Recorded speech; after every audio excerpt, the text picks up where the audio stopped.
আপনারা দেখছেন cooking house of Anima. আজকে আমি বানাবো শুক্তো, একদম অনুষ্ঠান বাড়ির মতন কিছু টিপস সহ তোমাদের সাথে শেয়ার করব। তার জন্য দেখো কড়াই বসিয়ে কড়াইতে আমি সর্ষের তেল দিয়ে দিয়েছি। একটু তেল ছিল আমার, এর আগে ভাজা করেছিলাম, সেই তেলটা ছিল, তার মধ্যে আমি সর্ষের তেল দিয়ে দিয়েছি। আর শুক্তো বানানোর জন্য আমি নিয়েছি সজনে ডাঁটা, উচ্ছে, বেগুন আর রাঙা আলু বা লাল আলু বলতে পারো। আর নিয়েছি থোর। আরগুলো তোমরা রান্না করতে করতে তোমাদেরকে দেখাবো। সবার প্রথমে আমি বড়িগুলো ভেজে নেব।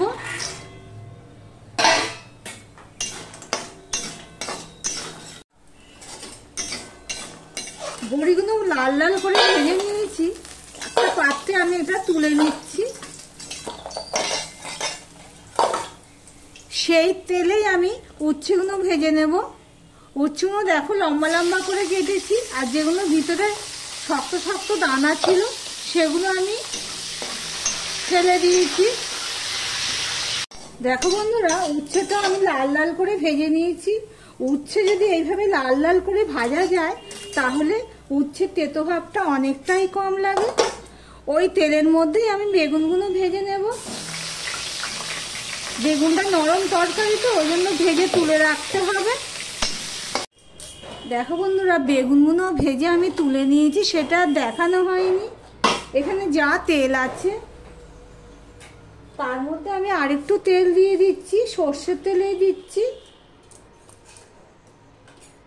এবারে দেখো এখানে থোড় আর আলু আর পেঁপে এগুলো আমি আগে ব্যবহার করব। আর এখানে ফোড়নের জন্য নিয়েছি দেখো রাঁধুনি, শুকনো লঙ্কা একটা ভেঙে আর তেজপাতা। রাঁধুনি ফোড়ন দিয়ে শুক্তো করলে তার স্বাদেই পুরো দ্বিগুণ হয়ে যায়। অনেকে রাঁধুনি বাটা দেয়, কিন্তু রাঁধুনি যদি ফোড়নে দেওয়া যায় এর স্বাদ কিন্তু খুবই ভালো হয়। কেন ভাজা মশলা তো দেবই, ড্রাই রোস্ট যেটা, সেই জন্য রাঁধুনিটা আমি ফোড়নে দিয়ে দিচ্ছি। এবার যে শক্ত তরকারিগুলো আছে সেগুলো আমি আগে দিয়ে দিচ্ছি।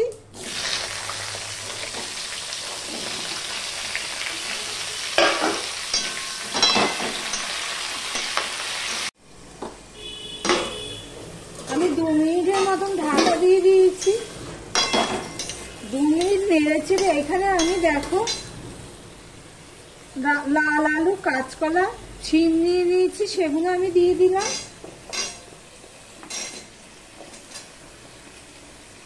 ডাঁটাটা আমি এখন দেব না, দিয়ে আবার আমি 2 মিনিট রান্না করে নেব এইভাবে ঢাকা দিয়ে দিয়ে। প্রায় 3 মিনিটের মতন আমি ঢাকা দিয়ে আমি এটা রান্না করে নিয়েছি। এবার দিয়ে দিচ্ছি সজনে ডাঁটাগুলো, দিয়ে দিচ্ছি নুন,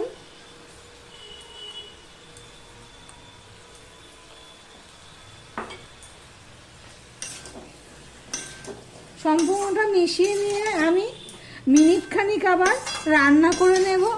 এই পর্যন্ত যারা ভিডিওটি দেখছো লাইক দিয়ে কন্টিনিউ করো।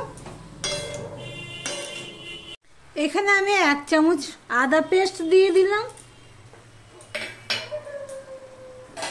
এই পেস্টটা আমি বানিয়ে নিয়েছি।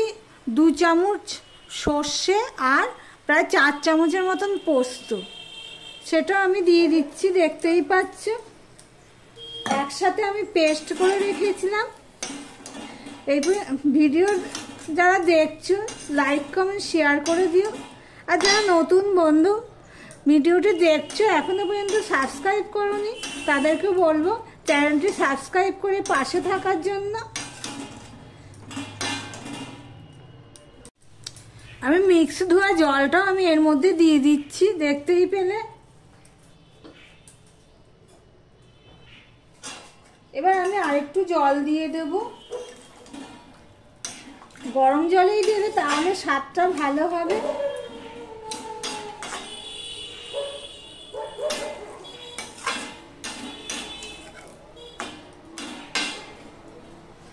আমি অল্প জলে এটা ফুটিয়ে নিচ্ছি, দেখতেই পাচ্ছ। দেখো বন্ধুরা ঝোলটা ফুটে উঠেছে, এখন আমি দিয়ে দিচ্ছি একটু চিনি। চিনিটা যার যার স্বাদ অনুযায়ী দেবে। আর দিয়ে দিচ্ছি জাল দেওয়া গরুর দুধ, 1 কাপের একটু বেশি হবে গরুর দুধ। তোমরা চাইলে দুধের পরিমাণটা একটু বাড়িয়ে দিতে পারো। আর একটু জল দিয়ে দিলাম।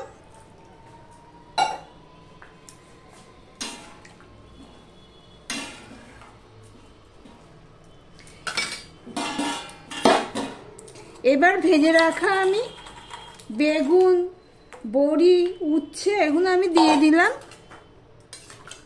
প্লিজ বন্ধুরা স্কিপ করো না, পুরোটা দেখার অনুরোধ করছি। এবার আমি একটুখানি এটা ফুটতে দেব। দেখো বন্ধুরা 3 থেকে 4 মিনিট আমি এটা ফুটিয়ে নিয়েছি।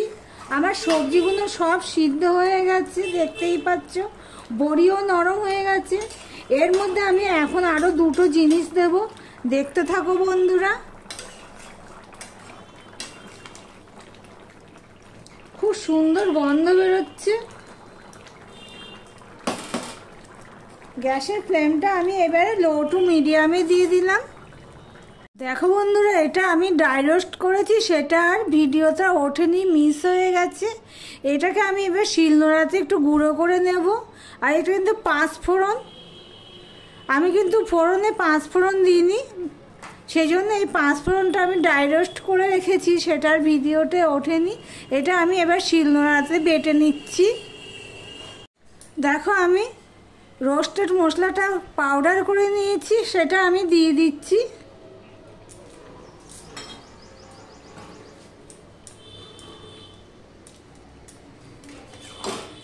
দিয়ে সম্পূর্ণটা আমি মিশিয়ে দিচ্ছি।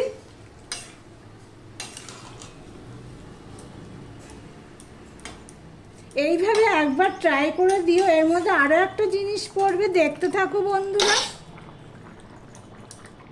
আমি ভাজা মশলাটা দিয়ে প্রায় 30 সেকেন্ড মতন ফুটিয়ে নিয়েছি। এবার আমি দিয়ে দিচ্ছি ঘি, 2 চামচের মতন আমি ঘি দিয়ে দিলাম।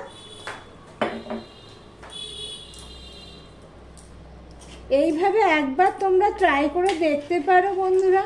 আমি যেইভাবে করলাম খুবই সুস্বাদু হয়, অনুষ্ঠান বাড়ির মতন পুরো শুক্তো রান্না হয়েছে। তাহলে ভিডিওটি কেমন লাগলো, শুক্তোর রেসিপিটা তোমাদের কেমন লাগলো কমেন্ট করে জানিও।